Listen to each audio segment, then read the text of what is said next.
പത്മനാഭസ്വാമി ക്ഷേത്രത്തിൽ 25 ലിറ്റർ പാൽ മോഷ്ടിച്ച ജീവനക്കാരൻ പിടിയിൽ. അസിസ്റ്റന്റ് സ്റ്റോർ കീപ്പർ സുനിൽ കുമാറിനെ ക്ഷേത്ര വിജിലൻസാണ് പിടികൂടിയത്.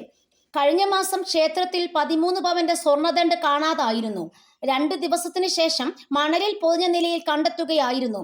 സംഭവത്തിൽ 8 പേരെ നുണപരിശോധനയ്ക്ക് വിധേയരാക്കാൻ ഫോർട്ട് പോലീസ് കോടതിയെ സമീപിച്ചിരുന്നു. 5 ക്ഷേത്ര ജീവനക്കാരും ശ്രീകോവിലിന്റെ വാതിൽ സ്വർണം പൊതിയുന്ന ജോലി ചെയ്ത 3 പേരും ഉൾപ്പെടെ 8 പേർക്കാണ് നുണപരിശോധന.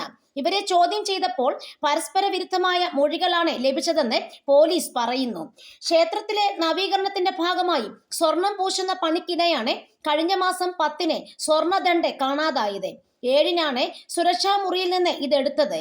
പടിഞ്ഞാറേ നടയിലെ വാതിലിന്റെ പഴയ സ്വർണം മാറ്റി പുതിയ സ്വർണ്ണത്തണ്ട് ചേർക്കുന്ന ജോലി അവസാനിച്ചതിന് ശേഷം സ്വർണം മുറിയിലേക്ക് മാറ്റിയിരുന്നു.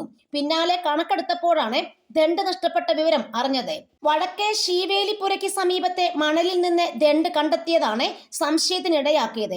വാതിൽ സ്വർണം പൂശുന്ന ജോലിക്കാർ, ഒരു വിഭാഗം ജീവനക്കാർ, കാവൽ നിന്ന പോലീസുകാർ എന്നിവരെ കേന്ദ്രീകരിച്ചായിരുന്നു അന്വേഷണം.